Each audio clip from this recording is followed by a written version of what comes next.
Hello students, मैं वर्त कुमार आप सभी का स्वागत करता हूं मेरे YouTube channel the maths army पर।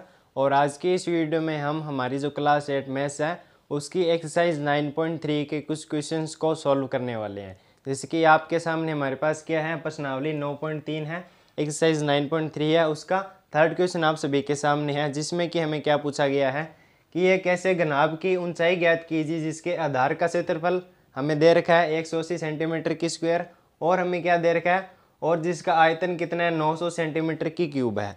हमें इसकी क्या ज्ञात करनी है, ऊंचाई ज्ञात करनी है। तो आइए इसकी ऊंचाई ज्ञात करते हैं, बिल्कुल ये आसान तरीके से, आपको बिल्कुल ही अच्छे समझ में आएगा, बस आप वीडियो को एंड तक ज़रूर से देखें। तो आइए इसको हल करते हैं। तो हम क्या लिखेंगे पहले, तो हमारा पहला काम तो क्या है, दिया जला लेना है हमें। मतलब कि जो हमें यहाँ पे दिया गया है वो पहले हम यहाँ पे लिख लेते हैं। तो हमें सवाल में क्या क्या दे रखा है पहले तो आप ये देखिए। तो हमें दे रखा है कि जिसके आधार का क्षेत्रफल हमें दे रखा है 180 सेंटीमीटर की स्क्वायर। तो मतलब कि हमें क्या दे रखा है, आधार का क्षेत्रफल हमें यहाँ पे दे रखा है, आधार का क्षेत्रफल हमें कितना दे रखा है 180 सेंटीमीटर की स्क्वायर। और इसके साथ हमें क्या दे रखा है, घनाभ का आयतन भी हमें दे रखा है। तो वो चीज़ भी हम यहाँ पे लिख लेते हैं, घनाभ का आयतन भी हमें यहाँ पे दे रखा है। घनाभ का आयतन वो हमें कितना दे रखा है, 900 सेंटीमीटर की क्यूब। ठीक है, आपको घनाभ तो पता ही होगा, घनाभ मतलब कि एक डिब्बा। जैसे कि मैं आपसे क्या कह रहा हूँ, जैसे कि इसको आप क्या मान सकते हैं, घनाभ मान सकते हैं। जैसे कि मैं आपके सामने ये घनाभ बनाने जा रहा हूँ, तो ये हम क्या मान सकते हैं, घनाभ मान सकते हैं। घनाभ क्या होती है, एक 3D आकृति होती है। मतलब कि इसमें लंबाई, चौड़ाई और ऊंचाई तीनों होती है। जैसे कि ये इसकी मान लेते हैं लंबाई हो गई, ये इसकी चौड़ाई हो गई, ये होगी इसकी ऊंचाई। तो हमें यहाँ पे अब क्या पूछा गया है, इसकी ऊंचाई पूछी गई है। ठीक है, हमें क्या दे रखा है, आधार का क्षेत्रफल दे रखा है और इसका आयतन दे रखा है। तो इनसे हम इसकी ऊंचाई कैसे ज्ञात करते हैं वो आप यहाँ पे देखिए। तो हमें दे रखा है इसका घनाभ का आयतन। तो हम यहाँ पे क्या लिखेंगे, घनाभ का आयतन। घनाभ का आयतन हमें पता है, घनाभ का आयतन कितना होता है, लंबाई मल्टीप्लाई में चौड़ाई मल्टीप्लाई में ऊंचाई। लंबाई को मैंने L से डिनोट कर लिया, चौड़ाई को B से, ऊंचाई को H से, जो कि हमें यहाँ पे ज्ञात करना है। ठीक है, इतना आपको समझ में आया। घनाभ का आयतन हमें दे रखा है 900 सेंटीमीटर की क्यूब, तो वो मैं यहाँ पे लिखने जा रहा हूँ, 900 सेंटीमीटर की क्यूब मैंने यहाँ पे लिख दिया। तो जैसा कि आपको पता ही है कि घनाभ का आयतन क्या होता है, लंबाई मल्टीप्लाई में चौड़ाई मल्टीप्लाई में ऊंचाई।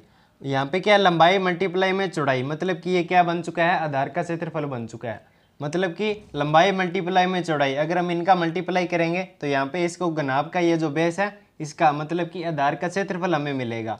वो कि हमें यहाँ पे दे रखा है आधार का क्षेत्रफल 180 सेंटीमीटर की स्क्वायर। इसका मतलब क्या हुआ कि मतलब कि हमें इसकी वैल्यू हमें यहाँ पे दे रखी है 180 सेंटीमीटर की स्क्वायर।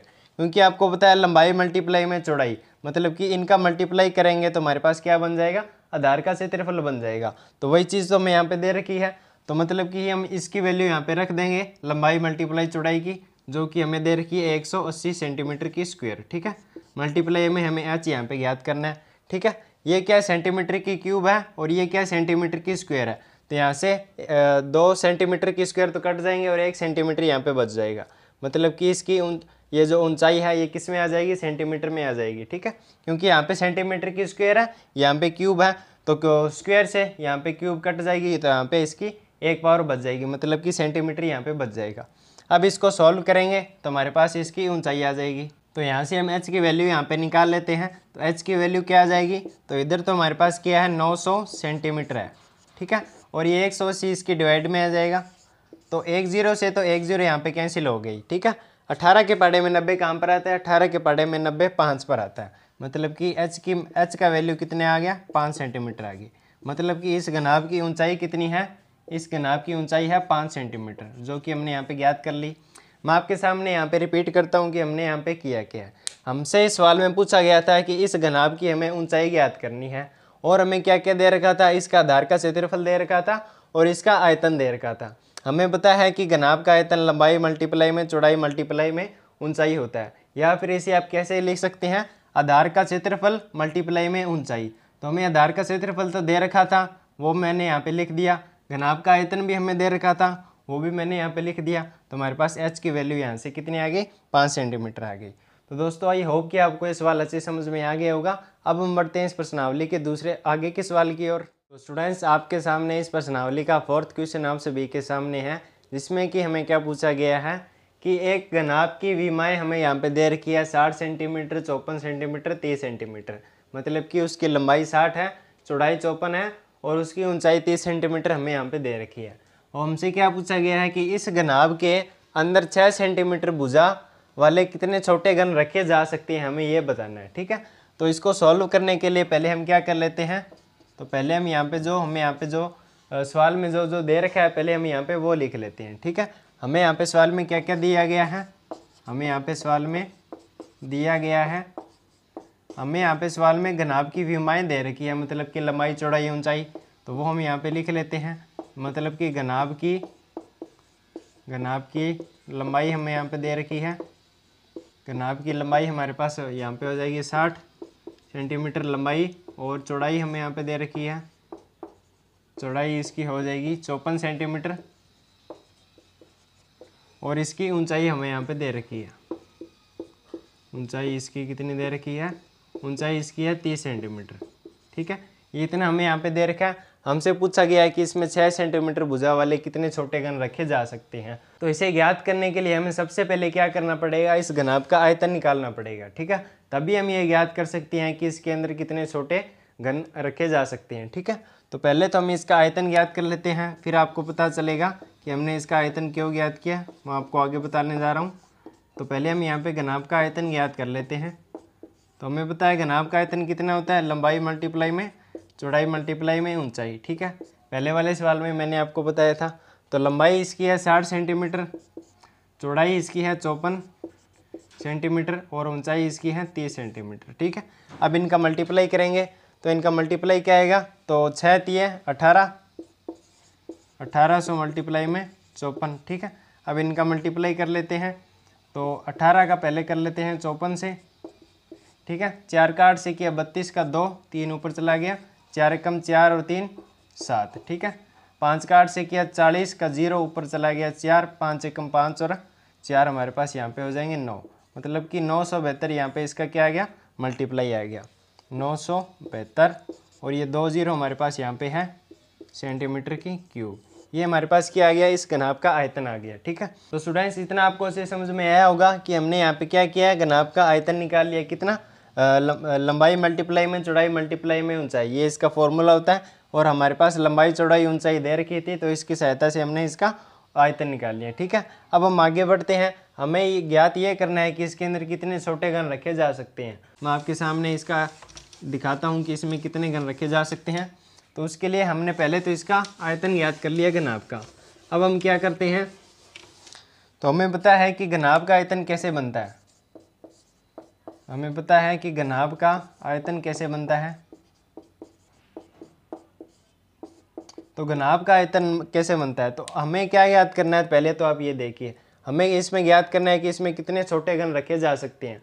उसकी सहायता से घनाभ का आयतन हम कैसे बनाएंगे, तो मतलब कि इसमें कितने घन रखे जा सकते हैं, उनकी संख्या, कितने घन रखे जा सकते हैं, या फिर आप क्या कह सकते हैं, या फिर यहाँ पे आप क्या लिख सकते हैं, घनों की संख्या लिख सकते हैं।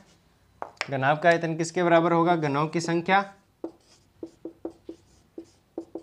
घनों की संख्या और मल्टीप्लाई में एक घन का आयतन, मल्टीप्लाई में हम क्या लिखेंगे, एक घन का आयतन, इसके बराबर होगा कि क्या, घनाभ का आयतन, क्योंकि इसके अंदर कितने घन रखे जा सकते हैं उनकी संख्या और एक घन का आयतन, इनका मल्टीप्लाई करेंगे तभी तो हमारे पास क्या आएगा, घनाभ का आयतन आएगा।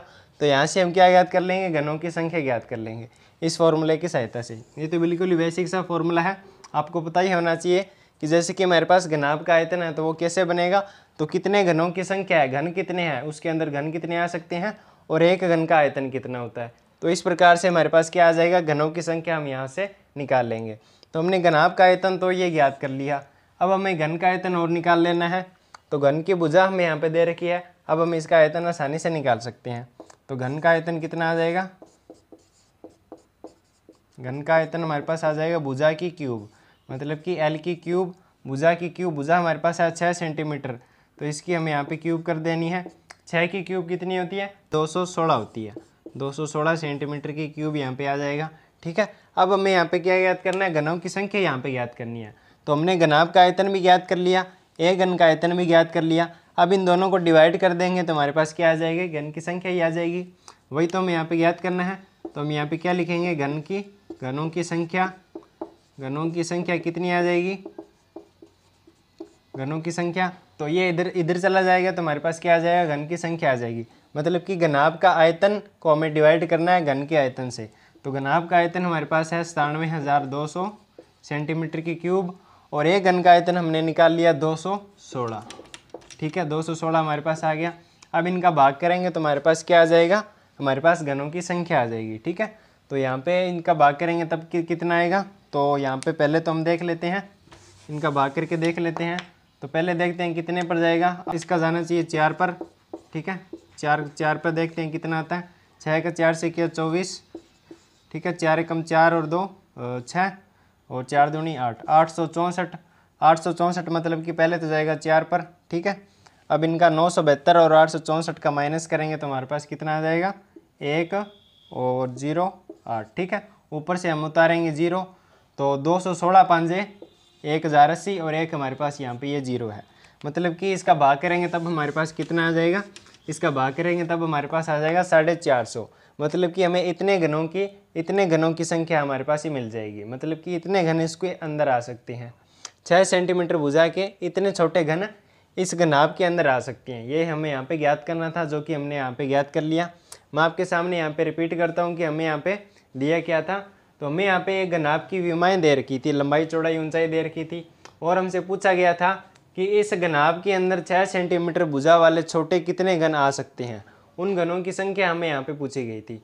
तो उसके लिए हमने पहले तो घनाभ का आयतन ज्ञात कर लिया, जो कि कितना आया, 97,200 सेंटीमीटर की क्यूब। ठीक है, क्योंकि घनाभ का आयतन क्या होता है, तो एक घन की संख्या कि उसमें कितने घन आ सकते हैं और एक घन का आयतन, तभी तो वो घनाभ का आयतन बनेगा। ठीक है, क्योंकि उसके अंदर कितने घन आ सकते हैं उनकी संख्या और एक घन का आयतन कितना है वो हमें यहाँ पे चाहिए होगा। तो हमने एक घन का आयतन भी ज्ञात कर लिया। तो इस प्रकार से हमारे पास यहाँ से क्या आ गया, घनों की संख्या आ गई। मतलब कि हमारे पास घनों की संख्या आ गई। हमने अगर घनाभ का आयतन और घन के आयतन को डिवाइड किया तब हमारे पास क्या आ गई, घनों की संख्या आ गई। कितनी आ गई, 450। यही हमें यहाँ पे पूछा गया था। तो दोस्तों आई होप कि आपको ये दोनों प्रश्न अच्छे समझ में आ गए होंगे। अगर आपका इनमें कोई डाउट है तो आप हमें कमेंट में ज़रूर बताएं, और अपने दोस्तों के साथ इस वीडियो को ज़्यादा से ज़्यादा शेयर करें। और आज की वीडियो में बस इतना ही, मिलते हैं किसी नई नेक्स्ट वीडियो में, तब तक के लिए बाय बाय।